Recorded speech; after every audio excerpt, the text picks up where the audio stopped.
After years of waiting, we finally got a chance to try out Payday 3 last weekend. With the game only being a month from release, it's a really exciting time for the franchise. That isn't to say there isn't any concerns, but overall the game itself seems to be shaping up great. Now, this was a network test more than anything, and the beta was using an older build for around April, so with that in mind, let's take a look at what was on offer. Unfortunately, the first match I tried ran pretty terribly, as I realized I needed to turn my graphics all the way down to get a decent FPS.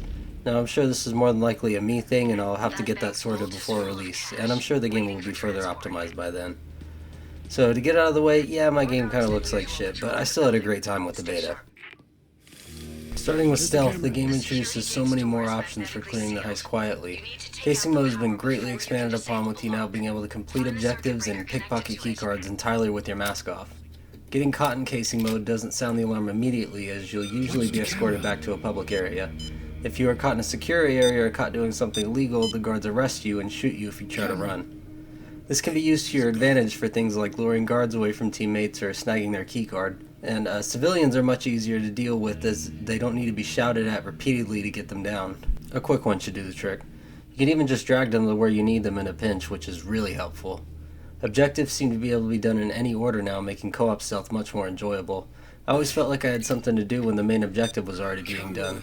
Solo stealth is still absolutely possible, but it's nice to see stealth feel so much more accessible for teams and even randoms. Even if things do go fuck up, the transition to loud is now so much smoother. Detection risk is no longer a thing, so even if you have mostly loud skills, you can stealth just fine. It helps to have a silencer or throwing knives for takedowns, but the new neck snap that you always have access to mask on works great as well. Once things do go loud, we enter the negotiation phase. Hostages actually have value this time around, being able to be traded to delay the first assault, and in between assault waves after that, they can be traded for health kits. So they're actually worth keeping alive this time. The firefights in this game are different from the last. They actually feel a little more similar to Payday the Heist, requiring you to be both speedy and methodical to clear the highest difficulties. As such, teamwork is key and resource management is paramount. Full armor regen is no more and must be replenished through armor bags.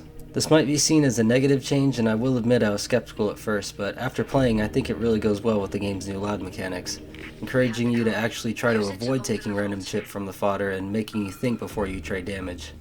The only issue with the system so far is it makes other deployables feel a little more useless than they should, but it's not too bad, and I'm sure we could find a solution in the future.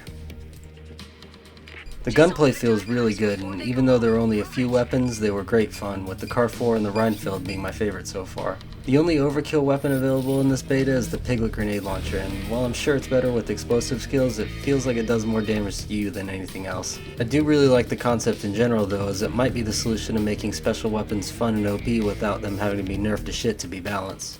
Enemies are a fair bit more tactical than in Payday 2. They will push advantages they get, and if you're not careful, they'll overwhelm and gun you down surprisingly quick.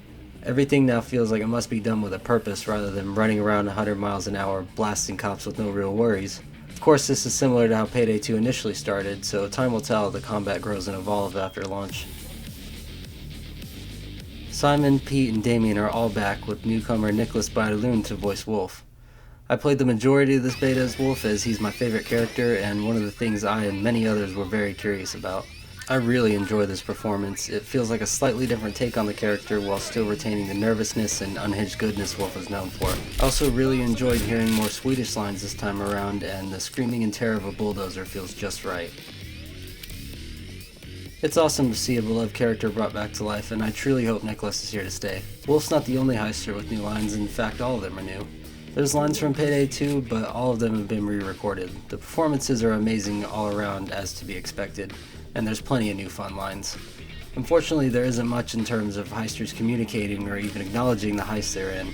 The beta obviously is only a fraction of the lines of the full game, but I'm not sure if it's something they'll actually expand upon. I noticed the heisters all had a line similar to the Heat speech in the First World Bank, so hopefully we'll see more of this for the rest of the heists. The specials are very similar to the previous game, but with new abilities. The Cloaker still retains his ability to instantly incapacitate you, but no longer requires you to be picked up after killing him. You'll also have to be more aware of your deployables now that he has the ability to melt them with acid. The Taser, renamed Zapper this time around, once again is very close to the last game, but with the added ability of dropping little taser mines.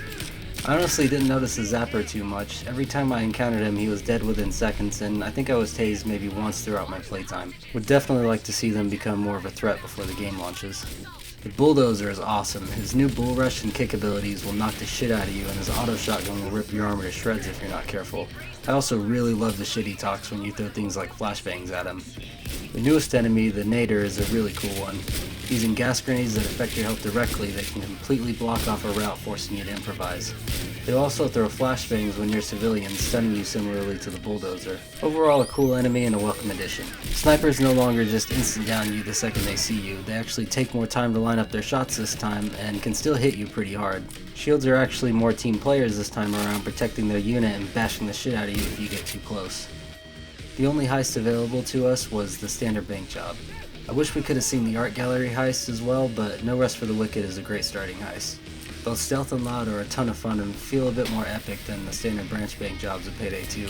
I'm very excited to see what the bigger bank job has to offer, as well as the rest of the heist. Bag moving is unfortunately about the same as Payday 2, which really disappoints me, but at the very least we can run with the money bags on our back, and it's not a deal breaker for sure, but definitely something I'd like to see improved on in the future. The new skill system is pretty interesting. Instead of having to put more points to move up to higher tiers, now you only have to put a single point in the base skill to gain access to the rest. A lot of skills revolve around the buff system that can increase your damage with stacks of edge, durability with grit, or speed with rush. Each buff grants you a 10% increase in one of those abilities for a short time and can all stack on top of each other. I enjoy this a lot and I think it has great potential, but currently is not too noticeable. It's worth noting that we only had access to about 7 skill points max throughout the beta, so it's hard to say for sure. For currency, you have regular cash and the new C-stacks. You can use your cash to buy C-stacks, which you can spend on preset weapons and cosmetics. When you buy C-stacks, they increase in cost the more you buy until they're reset the next week. I'm not a huge fan of this system overall, as it feels a little too mobile gamey in my opinion, but I do like that it will help cash actually matter a bit more this time around.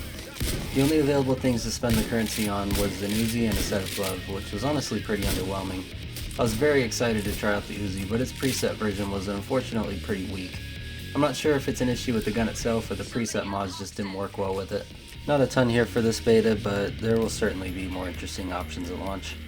I don't have much in terms of issues other than the few things I mentioned previously that could use some tweaking, but the main worry, as I'm sure most players is the damn always online and iffy nature of microtransactions. I've heard some trying to dismiss other players' concerns about the always online, such as things like, well, you're probably always online anyways, so what's the harm?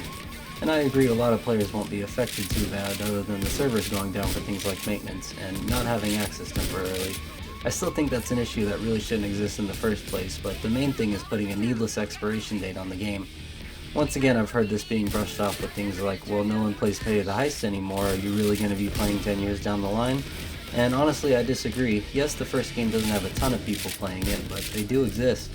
At least once a year I get the itch to boot up Payday the Heist again, and every time I do I can usually find a crew, but even if I didn't, I could always come back and at least play the game.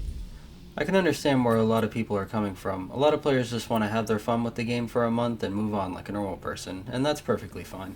But I don't think it's a hot take to say it can only be a benefit to everyone if an offline mode is implemented. I'm not even really going to speak on microtransactions, as we literally know jack and shit about them, so I figure it's just best to wait and see and maybe bitch about it then. All in all, I had a great time with this beta. I got in pretty late, so I only had about a day and a half to play, but I still feel pretty satisfied with my time. I can't wait to get my hands on the full game next month, and I really believe we're in for a treat. Once again, there are issues that I really hope get addressed eventually, but from everything I've played, we have a super addicting gameplay loop with great gunplay, and so many new fantastic additions that just really immerse you in the Heat/Ocean's 11's fantasy that much more. As I'm sure you've already heard from many others this week, it's really hard to go back to Payday 2 after this.